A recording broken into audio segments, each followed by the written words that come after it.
Welcome back to the show. This is episode 584 of the Two Dumb Yinzers. I want to say welcome back, everybody. Woo! How you doing That's today, what I Mike? got. I'm doing great. Are you monitoring Hurricane Derpy at all? Hurricane Derpy was in and then left. We didn't get anything from it. He was here, and then I saw his little dog face emoticon or whatever he Oh, has. the real Derpy was here? Yeah, the real Derpy was here. Oh, Is there a Hurricane Derpy on? yeah. Well, it's Hurricane Debbie. Hurricane. Oh yeah, Derpy. Fine. Yeah, that works. No, So he was here and he yeah, left.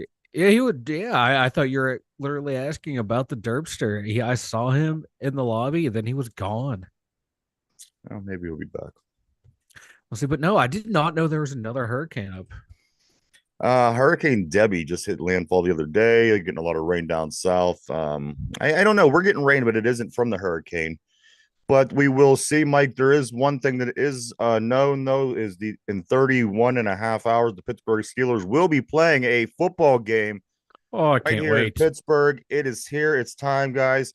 I can't explain how freaking excited I am. It's 100 and what are we about 120 games into the Pirates season, maybe a little bit Ugh. more. I'm all buckoed out. They really let the air out of me last night. We'll get Yeah. more into that a little bit today. We got some Brandon Ayuk talk. We're gonna talk about this trade possibility, what it might take to pull it off.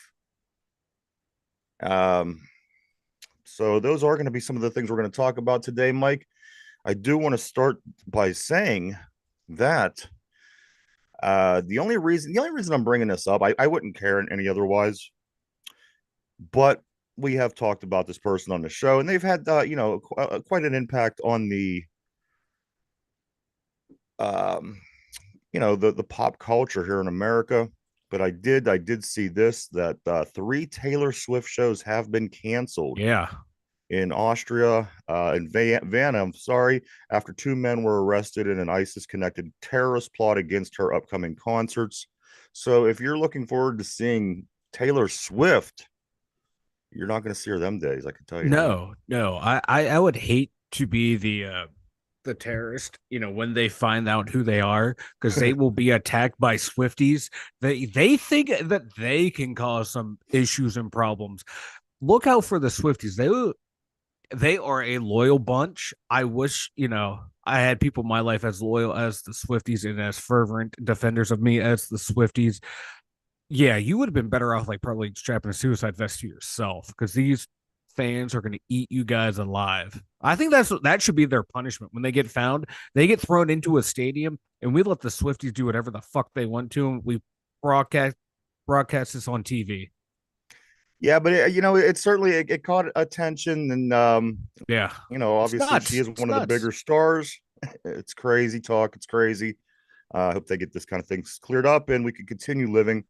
However, the three Taylor Swift concerts are canceled due to terror threats. As far as I know, they caught the one guy is a 19-year-old who. Yeah, So I don't know. I don't know what the details are. However, I did want to well, bring that up because Taylor has made an yeah, appearance in the yeah, NFL and has been yep, a yeah. significant Well, storyline. I originally read it as Australia. I'm glad you.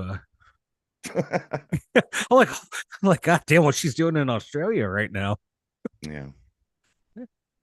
31 hours, Mike. We have 31 and Oh, hours and 27 minutes till the Steelers play.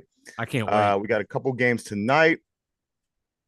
I do believe I don't know. Somebody's playing tonight. I can't remember.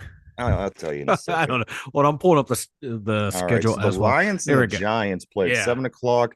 And Yep. the Panthers and the Patriots, they also play at seven Yeah. o'clock. So this is week 2 of preseason, officially week 1, I guess, because they don't count the Hall of Fame game Yep. week. Mike, so here we are, 2 games tonight. Steelers back in action in 31 and a half hours. Oh, I think everybody's chomping at the bit. They're ready to watch their I can't Steelers wait. play.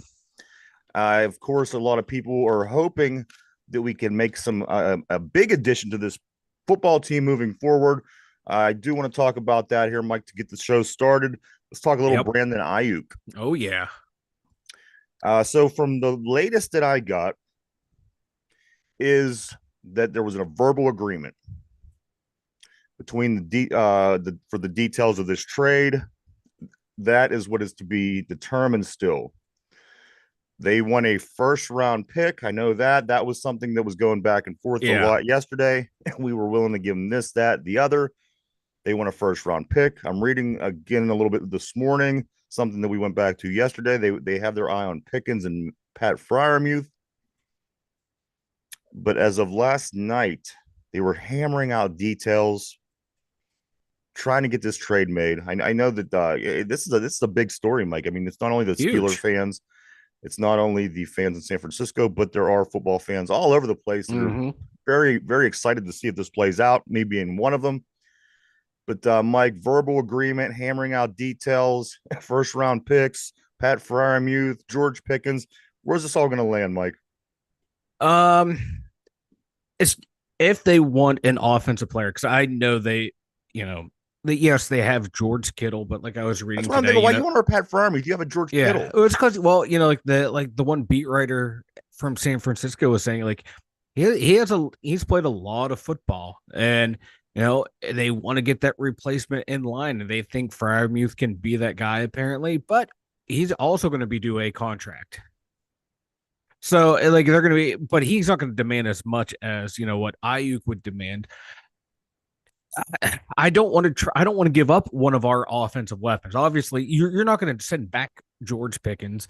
I Fryermuth, okay, but now we have a big hole there because Mount Washington is not the same offensive weapon as Fryermuth is. Fryermuth's more athletic out there running routes. He's a better route runner, better offensive weapon than Do you Mount think maybe if we Washington get a is. better look at Washington moving forward, maybe, I mean, come on, last year the tight ends were non existent. It was for Yeah. obvious reasons.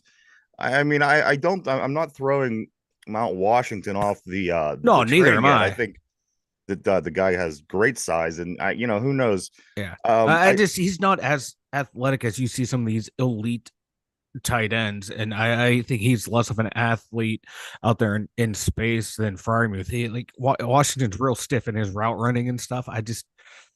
He can get the once he gets the ball, he can make some stuff happen, but getting him open, I think he has to be schemed open where he can't make himself get open. Interesting. Yeah, so that's why I want to keep Patty Fry. I think him and Fryermuth together is a great combination. I do want to say good morning on the board to Ralph. Ralph has says San Francisco wants their cake and they want to eat it too. Uh, Yeah, that's true. They want to get Here's as the much as thing. they can out of him. I was on a show yesterday, and the host made a great point. We can't give San Francisco all of our bad players and expect to get Brandon Ayuk Yeah, back. Mike, we are going to have to give something up. yeah. What's the biggest piece you would be willing to give up of a skill player? Of course, you know the couple names right off the top. Yeah, What if you really you want this to happen, which I think Omar Khan and company does. I think yeah, that all along, I really felt that this deal was going to get done. I've said it all along. However, it's not done yet. But Mike, if somebody has to go and you have to put a skill player out there to make yeah. this move, who's it going to be? If it's to get it to move, and I would not include that first overall in this, would if they want Fryermuth, okay, let's go ahead and make that trade. Well, we throw Fryermuth a second round pick next year and Do you think it would a be low more round pick. valuable, Mike, to have Brandon Ayuk on our offense than Pat Fryermuth? Hmm. Brandon Ayuk's skills and production and Pat Yeah, I Fryermuth's. I would rather give me Fryermuth and George Pickens on the outside, Rowan Wilson in the slot with Van Well, you don't have to Jefferson give in up the slot. George Pickens or anybody. I'm Yeah, talking yeah, about no, Pat I'm picturing Fryermuth I'm picturing the offense and laying it out. Brandon If we Ayuk. get you have Ayuk and Pickens on the outside, Roman Wilson slides into that slot. Then you got Washington, Connor Hayward as your tight ends. I that's a big upgrade. Yeah, and Ayuk it was a huge upgrade, but I like that. I like Fryermuth on the inside. Now, Let me ask you this: Give me Ayuk for Fryermuth. I would take that swap. if Pat Fryermuth was a UCLA grad, would this decision be any easier for you? No, Okay, no, just because I for our tight end position, because I he's the think he's guy. better than average, but I don't see Yeah, anything great. We don't have a Gronkowski. We don't have a no, even a no. Kittle. So I I mean put that him in that second tier tight end out of like your Kittle, your Kelsey, Mark Andrews, so those guys would be that group. first tier. First tier, you throw in Hawk or the Laporta in that group now too. Put Frymuth in that second tier down of guys that have the potential to be really good game breaking tight ends. Because we saw that his first year when he had Ben was really well. Then these last 2 years weren't the greatest, but you can see the potential's there. But I'd rather have Brandon Ayuk. Is If there I have to give anything? someone up, I'd rather give up Frymuth than George Pickens. Give me Pickens and Ayuk. Oh, Absolutely. I mean, you have to build your team around yeah, these high yeah, talented skill players. Of course, even Christian McCaffrey, he has a slip of the tongue yesterday. He calls him his former teammate. yeah. I think we touched on that a bit yesterday. So, Mike, I mean, it is up in the air. I haven't seen a whole lot this morning, but I do know that San Francisco has their demands. And Mm-hmm. you know what? I don't blame him. I mean, you're giving up a player of Yeah, this caliber. yeah. You have, You're gonna want yeah. in return. So, yeah, go ahead. Well, I was gonna say, like we said yesterday, you have to give something in return to get what you want. It's kind of feels like you don't see these trades a lot in the NFL, so you have to transfer it into like in hockey around here. We had to give up players to get good players in the past. We had guys that we loved come through the system. We had to trade them to get guys to win Stanley Cups, go all the way back. We had to give up Mark Recchi. We had to give up Rick Tocchet to get guys in to make the team better. So Yeah, that's kind of what you're going to have to do in this football trade is you have to think of it as like a hockey trade, as like a basketball trade. You got to give to get. as Steeler fans, excuse me, you think of these scenarios in your head and you say to yourself, this would be best case scenario. We get Brandon Ayuk. We may give them Dan Moore Jr. and give them a second Yeah. round. But I mean, come on, be realistic. Yeah. If you're giving up that guy, you're going to want a lot you're going Oh to want yeah. something of value in return. And that's ultimately what I think that the conclusion that we have to deal with and come to as Steeler fans is we are probably more than likely going to lose something of value. Yeah. And but you know what? At the end of the day, Yeah. you need that guy, especially in a passing league. I know that the offense has changed under Arthur Smith, but to have a George Pickens and a Brandon Ayuk on your offense, I That think goes a that. long way, Mm-hmm. especially if you're looking to make the playoffs, make a playoff run, things of this nature. So again, everybody is just chomping at the bit. They're waiting to hear more scoop. The memes all day, the posts, everything. Adam Yeah. Schefter, nobody. We're all on it. And as of right now, there is no deal made. San Francisco, from what I know, they want a first round pick. They want one of these skill players. Um, and So again, I don't I have confidence in Omar Khan. yeah, like, I don't want to give up this year's first and Frymuth. Frymuth a second this year, maybe a third next year to equal But out the Fryermuth wasn't value. even a first round pick, He was you a know? second round pick, so you get two Right. So seconds and you're a getting third a for first Ayuk. round pick in Like, return. yeah, We're but you getting a look at the first round return. and Yeah, you're giving like up a second round guy. I mean, they yeah, want something of value, man. yeah. Well, And I AB don't was blame them. traded. AB was traded for a fifth and a seventh. I would have traded So him for a fifth of yeah, Jack Daniels at the yeah, point because whenever. at that point, the bridge was burnt there, so that's kind of Yeah. a hard comparison. But I've been seeing that online too. People on Twitter going, "Well, this is what AB was traded for," but the situation is a whole hell of a lot different. Absolutely. Ayuk's not out there throwing teammates under the bus, not throwing the organization under the bus. He's just trying to pull whatever leverage he can to get a trade. Yeah, to I just make don't want to money. trade. I just don't want to trade one of our offensive linemen. I want to keep that O line together for one more year, and then see if he can resign Daniels next year. Have good stability there. So Fryermuth would be the guy. If they want a Calvin Austin the third, throw him in there too. Yeah. Yeah, I think you're going to lose somebody here. You are, yeah. It's gonna suck, Um, but that's the way you have to do these trades, man. Absolutely. I mean, in a Yeah, perfect world, if you're yeah, playing Madden, you can make it all happen. yeah. You can force the trade. Right. You know, the all your bad players for their good players I've only seen work once, and that's when the Penguins got Eric Carlson in the offseason. All right. And maybe when Dallas got traded Herschel Walker, Minnesota gave them a bunch of draft picks for that guy. I remember that well. Yes. Yeah, yeah, Jason Kidd was at camp yesterday. Jason Kidd wanted to come into see how Mike Tomlin handles his players. Of course, he has a reputation of being a players coach And Jason Kidd was present at Steelers camp yesterday. Of course, the former Dallas Mavericks point guard, who is now the coach of the Dallas Mm-hmm. Mavericks. He spent some time at camp yesterday. I thought that was pretty cool to see. Yeah, he was there, and what a couple other coaches I think were there too, or something along Yeah. that line. Yeah, Steelers last season went 9-2 in one score games. yeah, That was the best in the NFL. But don't let that get you so excited, Mike. They have they're 34-11 in one score games since 2020, which is the best by far. As though it's a good stat and it's a bad stat. yeah. The fact that 45 games since 2020 have been one score games. The Mm-hmm. fact that you've been able to win 34 of them is a good thing. But you want to get away from some of these one score games if you are becoming a better football team. And here's the thing: stacking wins is a win is a win is a win is a win. You know that, Yeah. but once you get into the playoffs, you're looking at other teams Mm-hmm. around. You're like, wait a minute, this Kansas City team, they've only played in two one score games, and you see what the better teams are Yeah. doing. And in fact, that is, not being in one score football games. Brian, good morning on the board to you as well. No tropical storm Derpy, no Hurricane Derpy today. He was here and then he was gone. He stopped in his office, picked something up. I don't know what he's doing. Yeah, I don't know what he's doing, but no, like these one score games, yeah, it's an impressive record that shows the resiliency of the team. But you're hoping, with the new look offense, new offensive coordinator, new offense, new quarterbacks, that that we won't have to have that many one score games.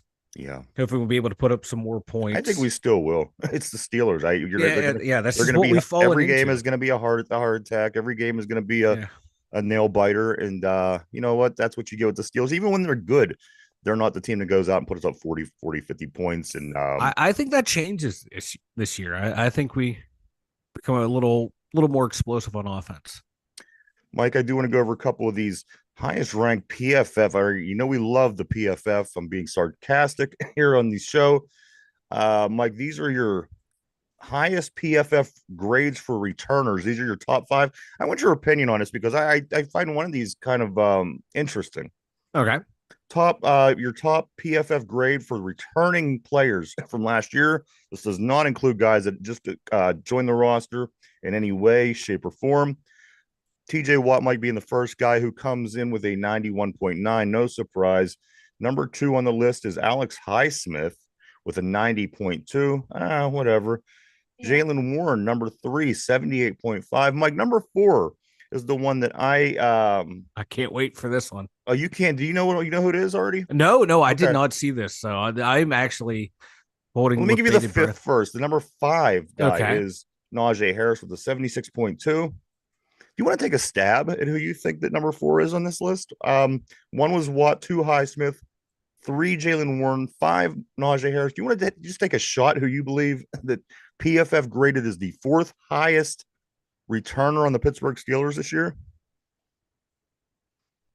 James Daniels. James Daniels? No. Keanu Benton. Wow. Keanu Benton, they have it a He would 76.9, wow. 76.9, and they're saying he's the fourth highest graded Pittsburgh Steeler returning from last year's team. Wow. I didn't realize they graded him that high. I'd like to see him play that high. Yeah, that's what we need. Yeah. Do you think we're gonna? What kind of we need Keanu Yeah. Benton? Yeah, I he mean, he played he played well for a rookie last year. I'm Played looking at really well. all the players last night and the second team players. We're gonna go over the depth chart here in just a moment. But that was the one that, Mike, we really need Yeah. this guy to perform this Oh year. I yeah. mean, Yeah. There's a lot of pressure on his shoulders, for being he's gonna have to be that anchor on that D line because you don't know what you're getting out of Cam. You don't know what you're getting out of Ogunjobi. Those two guys have been injury prone the past couple of seasons. So for a second year player, there's a lot on his plate that he's going to have to do on that D line. He's going to have to be the one that, establishes that D line. He's going to be the one who, he's going to have to be so good to force teams to double team him, to take pressure off of Ogunjobi, take pressure off of Hayward. I So also hearing that DeMarvin Leal is having a good Yeah, camp. That's good. that's That's great encouraging. news. Yes, it's very Yeah, encouraging because because he showed after flashes that rookie year. Mike, you don't have much depth beyond the three Oh guys God, that are no. on the front. And to be honest, the three guys up front are nothing to write home about. So that is my concern is the defensive line this year. It seems like we made good upgrades Mm-hmm. everywhere else around the team, but that defensive line is it's getting thin for a couple of reasons. Of course, Cam Hayward is getting up there in age. Last year was his worst injury year. Okunjobi, you just don't know. We see flashes of good from him, but then there's Yeah, other weeks that he goes invisible for weeks at a time. yeah, Uh, he's just so injury prone. we need production from Keanu Benton, and I'm hoping we get that this year. Yeah, he needs to make a big jump and kind of be like, it's going to put a lot of pressure on him, but he needs to play like the way Javon Hargraves played when he was here, when he took Right. over for Casey Hampton. He needs to be. We need that type of production out of him. That's a lot to ask for a second year player, but he needs to do it. We Mike. saw a lot of flashes from him last year. He just put it all together this year. Be huge. So we do have, of course, was released the other day. I do want to just kind of go over this depth chart real quick. Mike, the offense as of right now looks like this via depth chart. The first team is George Pickens, Van Jefferson, and Calvin Austin III. They have as your top three starting receivers. In the backfield, you have Najee Harris, fullback Connor Hayward, and your offensive line looks like this via the depth chart. At center, Nate Herbig. At guard, Isaac Siamalu and James Daniels. At right tackle, Broderick Jones. At left tackle, Dan Moore Jr. and Pat Fryermuth at the tight end position. Mike, before you go on about this, I do want Mm-hmm. to say that a lot of these players are so excited about this Arthur Smith offense, and they're saying that it's unrecognizable, and the fact that everyone's kind of coming in new with it, I think Yeah. is going to yield some good results because you got new guys coming onto the team, you have a new offense, and everybody could kind of learn it together, and Mm-hmm. I think that's going to be beneficial for the team. Mike, what do you think of the first team offense on the depth chart? I'd obviously like to see Frazier in there, and you'd like to see Fatano and Broderick Jones as your tackles. But the first depth chart coming out of camp, it doesn't surprise me that the two veterans are in those spots. Yeah, Guys have been here a while, and that doesn't mean it can't change by the time season rolls around. And Tomlin said that, especially talking about Frazier, the opportunities when he's in there, he has to make the most of them, and then he'll get those opportunities against the with that first team offense. So if you're messing up playing the second and third teamers, you're not going to go in right away with playing with the ones. So I have no problem with Frazier working his way up. I think Fatanu and Broderick Jones have been excellent from what you're hearing all the reports out of camp. I think those two should be your starters, but I think it's early. eventually I'm okay with it. Frazier works his way into the lineup. I think Yeah. eventually Fatanu works his way into the lineup. Yeah. These are your guys of the future. It's just a matter of time. I Yep. think that they both are in your starting lineup eventually this season. Like the second team offense looks like this. Of course, everybody knows the quarterback situation. We do Yeah. have um, Russell Wilson was number one on the chart, but Justin Fields is going to be the starter tomorrow night and play a Mm-hmm. couple series. This is your second offense according to your depth chart. Mike, your receivers are Dez and Quez. Dez Fitzpatrick and Quez Watkins are your one and two. Your number three on the second team depth chart is Roman Wilson. Your running back is Jalen Warren. Your tight end is Darnell Washington. And your offensive line looks a little something like this. Zach Frazier at center.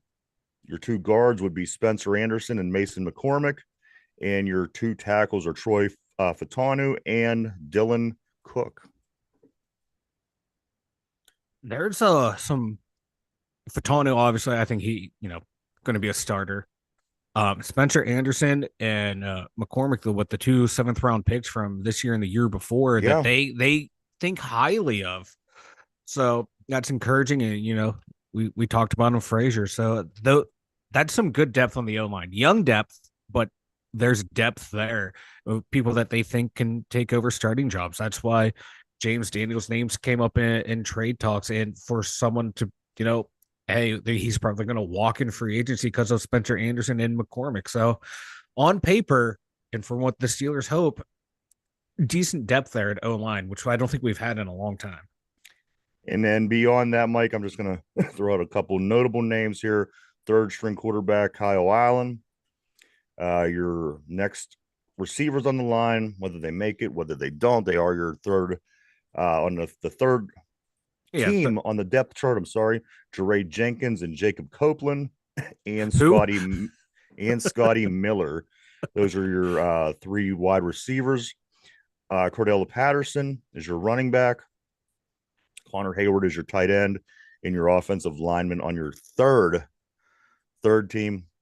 Our center is Tyler Beach. Your guards are Ryan McCollum and Devery Hamilton. And one more tackle is Joey Fisher.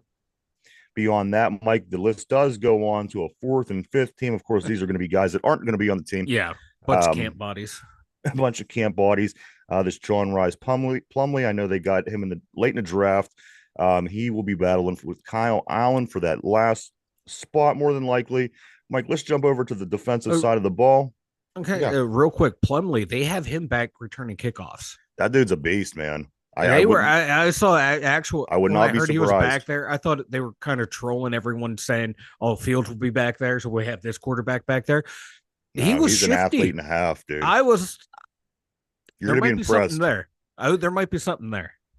All right, over the defensive side of the ball, this is what your defense looks like, Mike. You got your defensive tackle, Cam Hayward, nose tackle, Keanu Benton, Larry Ogunjobi. Your starting linebackers are TJ Watt, Alex Highsmith, Patrick Queen, and Landon Roberts, which my God.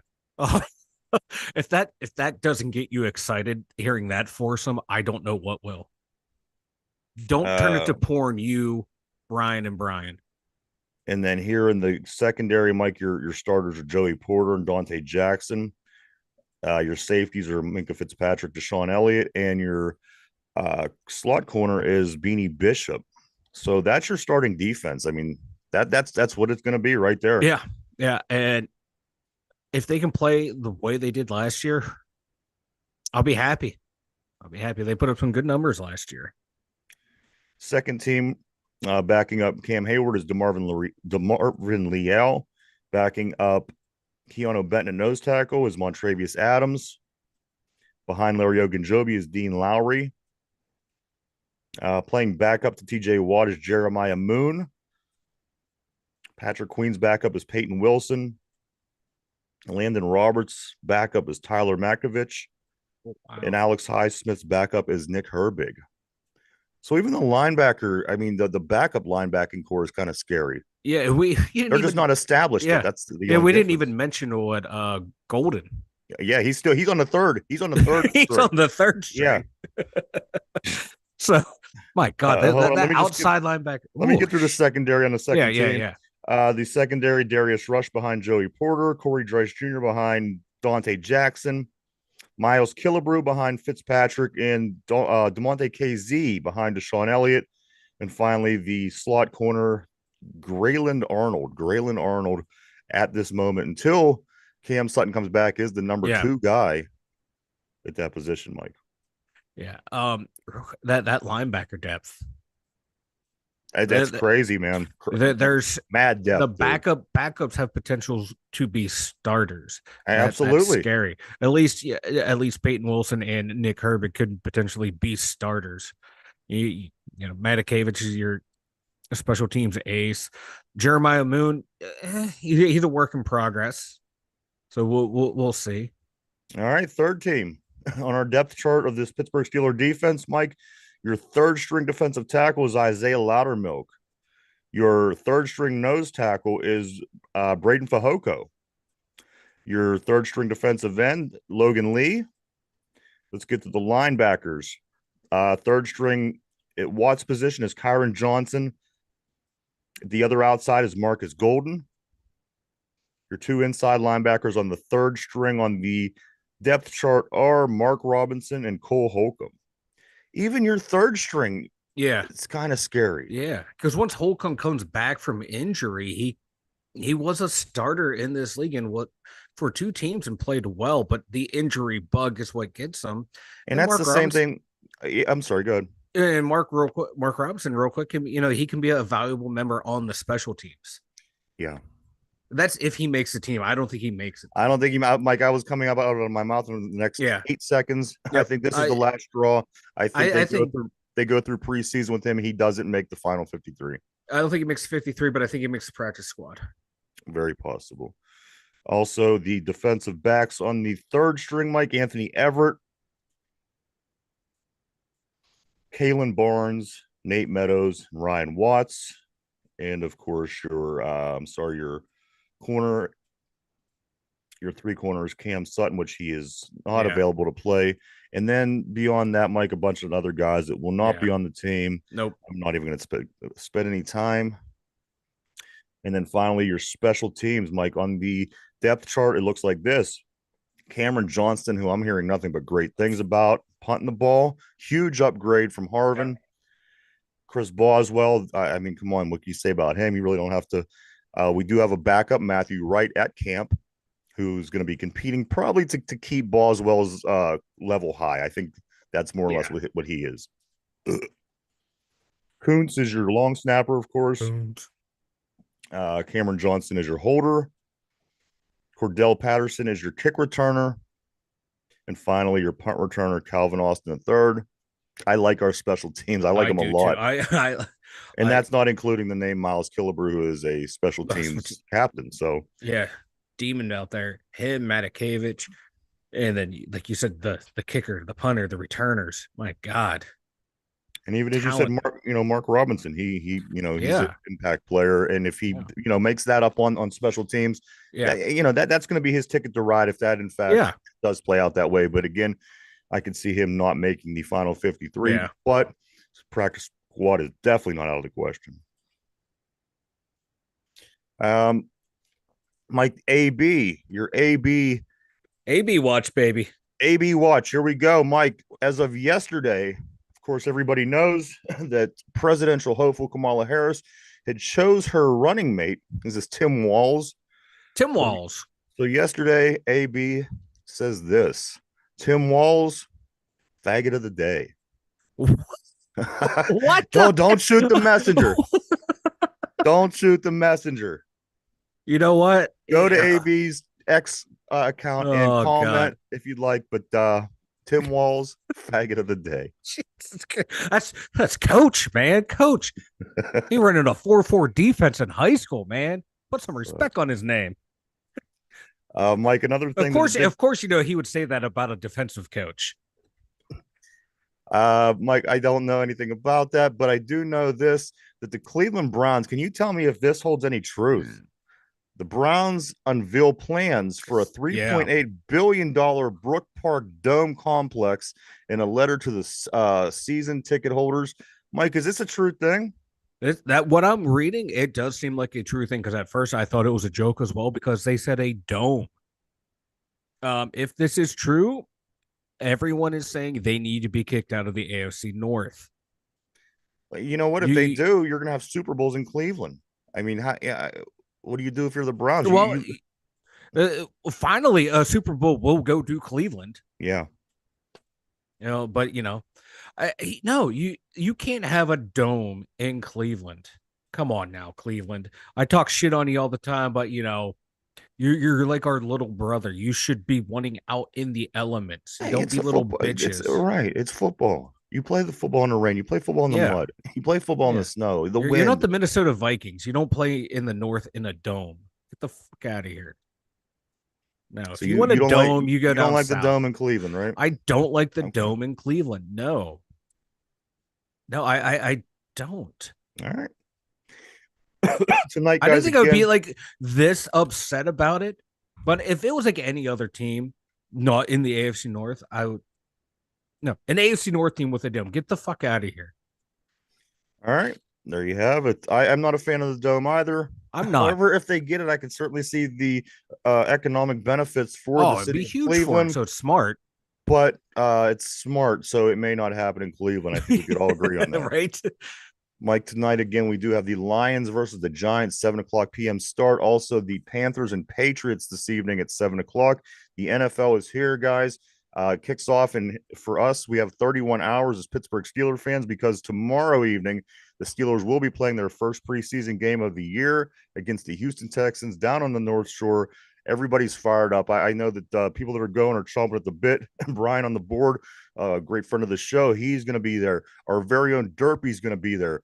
Guys, get down to the stadium, get your terrible towel. It may only be preseason game one, but you know what? It's the start of a Steelers season.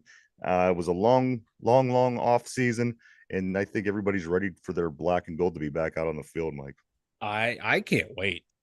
I oh I got this energy, and I know it's football season. So I'm just bouncing on the inside. I know the Steeler game is so close. I know. I can't wait. I can't Like I've wait. been in a good mood all week because I Especially when know the football's week is back. done, and I know you work into Saturday, but for the most part, the Yeah. week is Oh done. yeah. You get to sit down and watch the Steelers. It's Mm-hmm. it's it's just a great Yeah. feeling that everybody in Western PA loves. Yeah.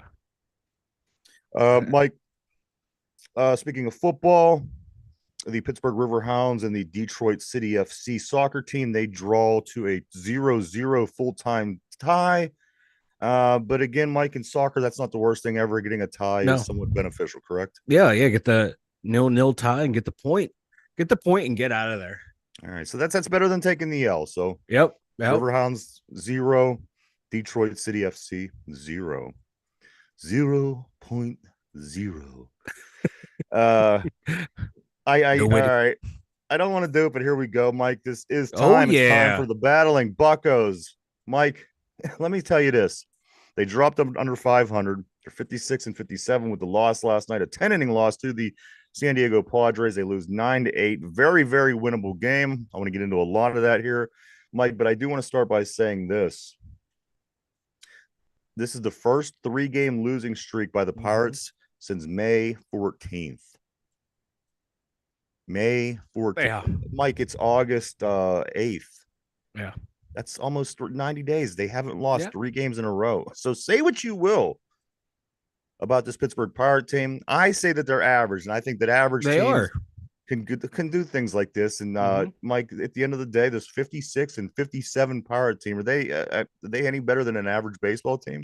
No. No. They are average through and through because you have some really good players on this team. But you have some guys who probably shouldn't be out there day in, day out that we rely on. So, yeah, that makes them an average ball club. And you have a below average manager, you have a below average front office, and a below average ownership group. And mix that all together, you have an average baseball team. I do want to say this before I do move on. My game three of the San Diego series today is at 12:30. So as we finish the show here in about 20 minutes, you will be able to turn over at 12:35 to watch the Pirates and Padres play game 3 of the 3-game set before the Pirates take off to California, where they have 3 games at Los Angeles against the Dodgers and then back against the San Diego Padres, this time down in San Diego. Mike, I do want to go back one moment and just say this. About a week ago, I had made the comment that these 10 games will be what does the Mm-hmm. Pirates in. So the 10 games I was talking about was the last Arizona game, the 3 Padres games, the 3 Dodgers games, and the 3 Padres games. Those 10 games, that stretch, I said that's going to be what does it. The Pirates, Mike, they lost the first 3 of those 10 games. It's going just as prophesized, if you will, and I don't see this slide stopping anywhere soon, anytime soon, Mike. I still believe this is going to be it for them. They're going to do better. They're going to bounce back. They're going to have a nice September because their schedule gets noticeably easier. But these 10 games, I just don't, I can't, I couldn't imagine anything happening where they could have turned these 10 games into something that would have kept them in the race. This is just too far beyond them. Padres are playing too good. The Dodgers, for whatever reason, we tend to beat them when we play them. We go out there, maybe we could sneak one win from the Dodgers. I don't know. But again, Mike, the first 3 of these 10 games, they lost all 3 of them. They dropped.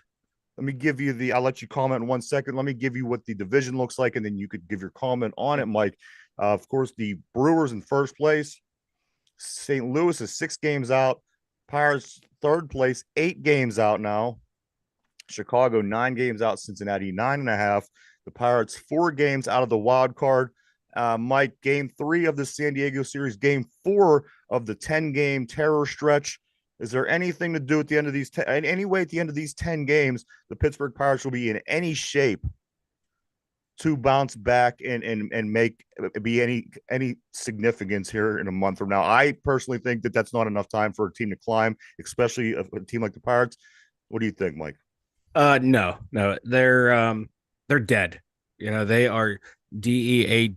Just they're dead and buried right now. It's just gonna be run out the clock. Hopefully they can show that they're a serious team, that they care, and go out there and try and win these games. You have players on this team that give their best effort day in and day out, but we also have some guys on this team that you can see that they might, just phone in the rest of the season. So I don't think they're going to claw their way back. We know how hard it is to climb back out. Like, they're in the bottom of the basement, and it took them forever to get out of there. And this division is so tight that you can't afford to lose a game, because you lose a game, the other teams win. You win, the other teams win. That's the Bucko luck, man. They don't have it. You know what they're going to They, need to do? They're going to need to put together a big winning streak. and they haven't done that. The largest one they had was what, 6-7 games. Mike, they're going to have to put something together about 8, 9, 10 games after this slide, after this 10-game run that they're on. Yeah. I just don't know if they have it as a team. I just don't know Yeah. if that they have good spots, but I don't know. I don't know if they can do it. 8, 9, No. 10 games. That's what they're going to need to do No. to get back into any kind of contention. Yeah, and like on the board, Brian said, they brought in 2 guys that are striking out a lot, not walking. Like, I'm still like waiting said, for a power to hit her to. Well, he's not even in to the hit. lineup. He didn't even. Yeah, I'm waiting for De La Cruz to do something. We get him, and all of a sudden he can't hit once he gets here. He can't do anything once he gets here. Gotta love it. If that Gotta just love it. isn't an indictment on this organization, coaching staff, I don't know what it is. Like, what is it? Would you bring someone? He's not the greatest hitter in the world, but he would have been, his batting average when he came here put him right up next to Brian Reynolds, and he can't do shit now. I mean, Mike, game last night. Frustrating. Gonzalez gets to start. He goes 4.2, 4 2/3 innings, gives up 8 hits, 5 earned runs, 2 walks, has 3 strikeouts. Stratton comes in for him, gives up a couple hits. Beeks, Chapman, Bednar, Holderman. I do have a little bit to say about a couple of these guys here. Let me start. I got something to say about all 3 of these, your 3 end of the game late relievers. Let me start with Aroldis Chapman. Chapman throws 2 pitches last night, 105 miles an hour. I'm watching the game. I thought my TV was screwed up. He's facing Manny Machado late in the game, and he throws 2 pitches during that at bat, one of them being 105.1 miles an hour. Machado, all he could do was just stand there with a smile on his face and thought, what the fuck was that? It's about all you can do when something that fast and that nasty is coming at you. I love this Chapman. I wish he would have been here even longer. I'm really enjoying him. I mean, I'm enjoying the good days from Chapman. Yeah, he is more good than bad. Let's talk about a couple of his teammates who we could say the opposite about. Colin Holderman. Oh, now he's bad. He gave up an earned run, couple hits, Mike, in his 1 inning, but he got a haircut. Got a haircut, babe. Now, not only is he ugly, he's ugly with the dumb looking haircut. He has his beard still, but it looks like he went bald. It's just this whole thing. Oh yeah.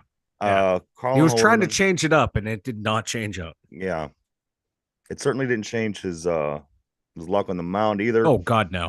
And finally, Mike, the other guy is David Bednar. Jeez, oh man, he lets up another home run. He comes in 1 inning, gives up a hit, an earned run, a walk, and a K. The 1 hit being a home run, which would have been, if that wouldn't have happened, the Pirates win the game. Yeah. He lets up that 1 hit that sends it to extra innings. And yeah. But did I read right, though? Didn't he have like a string of like 16 straight save conversions. Yeah, like 20, 19 or 20. I A mean, nice it was long a string lot. this year. So, but you're the closer. You can't have that. Mike, he has a Giving you. 5.26 ERA. I know. He's I your know. I closer. know. I know. He can't. You can't have that. You can't have that. He has a 5.26 ERA. He lets up another home run last night, allows the game to go to extra innings. Yeah. Holderman, he comes in the 10th inning. You see how that played out. The Pirates lose 9-8 on offense. Oh, excuse me. The hitting wasn't bad in the game. Like we only got out hit 14-11. The offense looked like this: Andrew McCutchen, Brian Reynolds, IKF, and Key Brian Hayes all had 2 hits. The one hit players were Rowdy Tellez, G1 Bay, and Michael A. Taylor. Cruz, no hits. Triolo, no hits. They both had a run, though. And Grandel, who's just terrible. Oh, He managed to get like 2 walks. Mike, his arm, he listen, every game he starts behind the plate, bases are stolen. Every game. yeah, He doesn't have the capability to throw a person out, and that's dangerous in the major yeah, leagues being a catcher. yeah. It and his offense production. This is a funny little stat that I saw. Like he's terrible when he's out there, unless when he's catching Paul Skeens. When he's catching Paul Skeens, that's when he has his best days at the plate.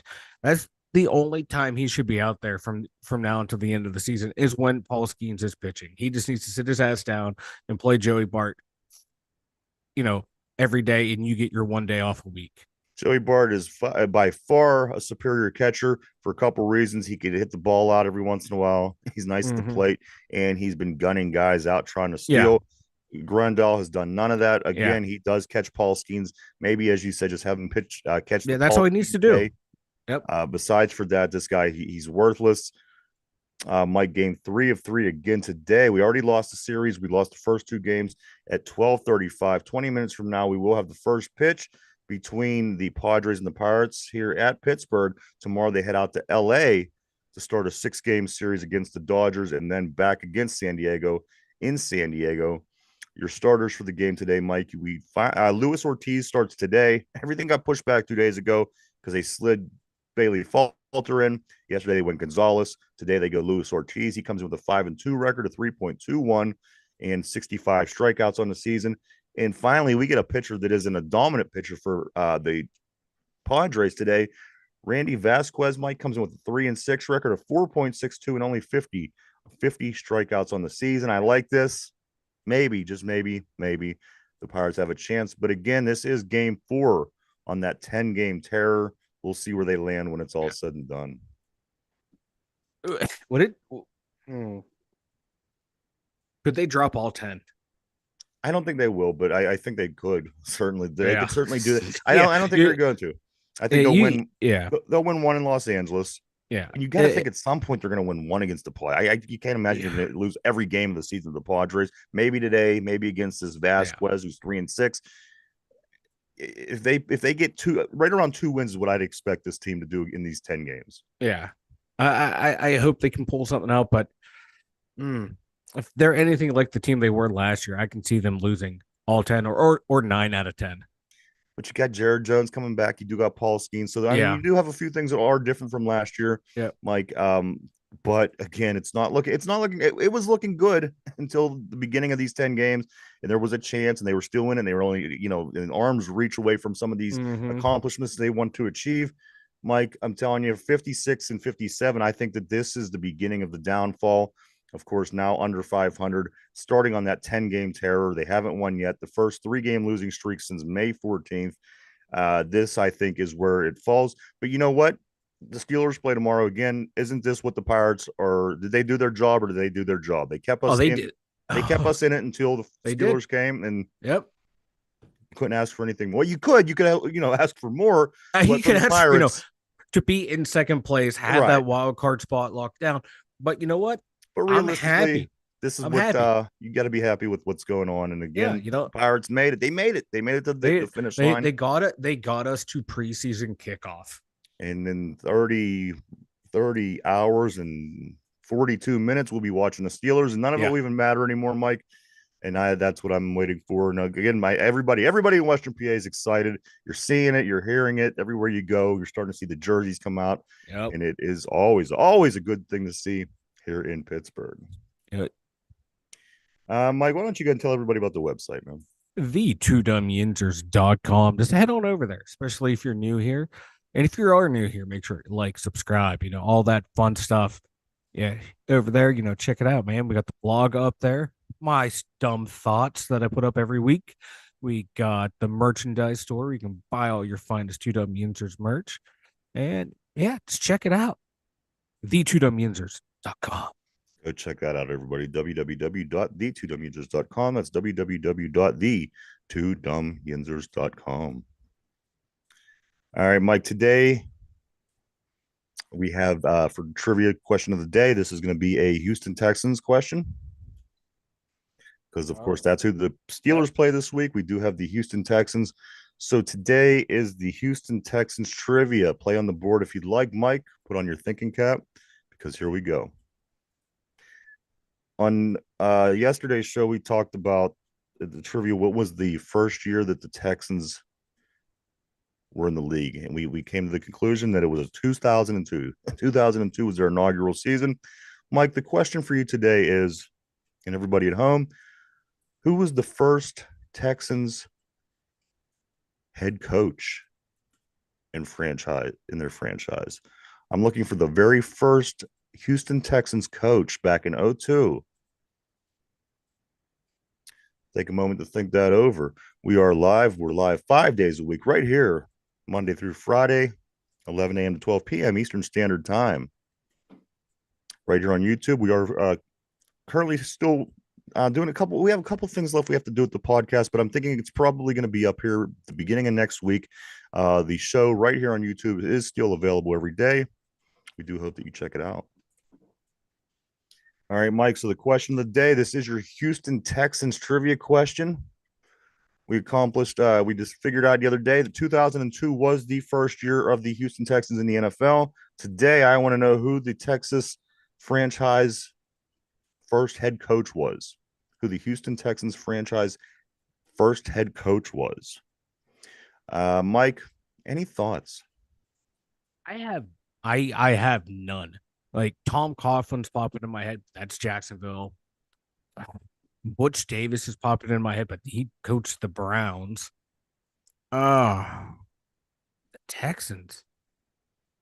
The only player I only know Derek or David Carr. He's the only one from that original franchise I can think of. I literally have no guess whatsoever. Okay. All right.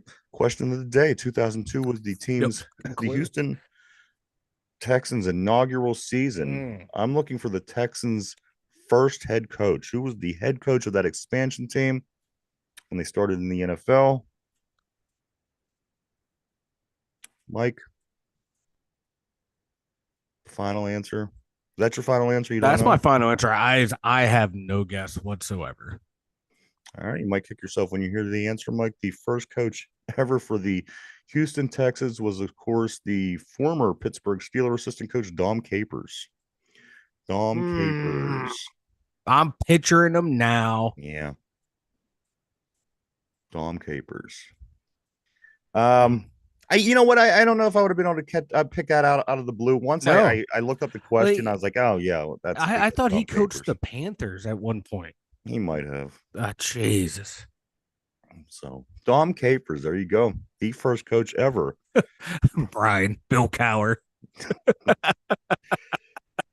Jackwagon. Yeah, you're definitely hanging out with Derpy at the Steeler game tomorrow. Oh God, even if you don't want to now, that definitely needs to happen. Yeah. He's just going to walk around the stadium yelling, "Derpy, yeah, Derpy." And I advise him to. Mike, great. Anything before we start getting ready to wrap it up? No. All right. No. I got something. Oh, good. I know you always have something. That's why I never have anything. All right. So this is a two-parter. STDs have tripled since 2020 in the United States. STDs cases have tripled since 2020 And the second part of it is 41,000 new cases of HIV in Tennessee alone. HIV? I thought we got rid of that back in the 80s. No, no. I've heard of nobody or known anybody that had HIV my whole life. I got to be honest with you. Yeah. Well, they got like new stuff for it, man. To like, they can prepare against it and then fight it to where it doesn't, it's no longer a death sentence. But the STD's going up since 2020. Everyone's still making up from being on lockdown. They're just going hog wild. I think that's the thing. I think people are, that everyone's locked in and you don't know what to do with yourself, so you just jump on. Yeah. You know what I mean? Before people were out doing things and you had Yeah. to kind of make time. STDs have tripled since 2020, and 41,000 new cases of HIV last month in Tennessee alone. Don't go to Tennessee. Don't, right? Don't go to Just Tennessee looking don't for go. some ass. I can tell you Yeah. that. I guarantee you 95% of those cases are coming from Nashville. I don't know. I don't know that, but that I'm just gonna throw that, that's the biggest place down there, and they love to drink and party down there. So I'm gonna go with all Nashville. right. All right. And why is it always the South? It's Why is not. it always the AFC and It's NFC not. South causing You're problems right. all over the place? Yeah, we have our share of problems up here too. I got to be honest with you, but Mike, Yeah, we also got the Browns building a dome in the AFC North. That's our problems. Okay. that just kind of shows you how dumb they are. I And don't know, but again, it could be economically I know they brilliant. could be ahead of the curve right there. Absolutely. Somewhere Art Waddell's rolling over in his grave. He's like, I bailed that city out by giving them money for build this, build that. They couldn't build me a stadium. Now they're building people domes. Get the F out of here. Also, I do want to say on every Wednesday at 5 o'clock p.m. Do check out One Man's Opinion on Sports with Brian Pasquale. That is at WBVP Beaver County Radio. They have a Facebook page and a YouTube page that every Wednesday 5 o'clock to 6 o'clock you can watch them live, and then after that, anytime after. Also, you could check him out just by listening to 99.3 on the FM dial at WBVP Beaver County Radio. And there's an app as well. You could always download that app and listen at any time. But go check out Brian. He has a lot of good things on his show. He talks about a lot of good things. And I think you'll like it. So go check him out. One Man's Opinion on Sports with Brian Pasquale every Wednesday from 5 o'clock p.m. to 6 o'clock p.m. on WBVP Radio. Check him out. I do want to say thank you to everybody for checking us out and coming to hang out with us today. We appreciate each and every one of you. We certainly wouldn't do without you. Very, very grateful. I do want to say to everybody on the board, thank you as always for keeping Yes. things interesting. Like anything else? No. I think One we have hit every single topic today. Pirates starting 10 minutes. Any prediction on this Pirate game, Mike? Do you think that the Oh, Pirates are going to win? Or Astros. The Padres are going to destroy us. We're going to get swept. Yeah, they're going to get destroyed. All right, that game. Yeah, we're done. Stick a fork in them. I could just hear that Yeah. free falling sound when Wile E. Coyote was falling before he turned into that plume of dust Yeah. or smoke or whatever it was. That's all I hear is that sound every time I think of this team. Right now, Mike, it's not looking good. Again, they do wrap up the series with the Padres today. They head out tomorrow night to play the late game. I believe it's a 10-10 out in Los Angeles. While out in Southern California, they will drop down to also play San Diego one more time. So 6 games after today in California.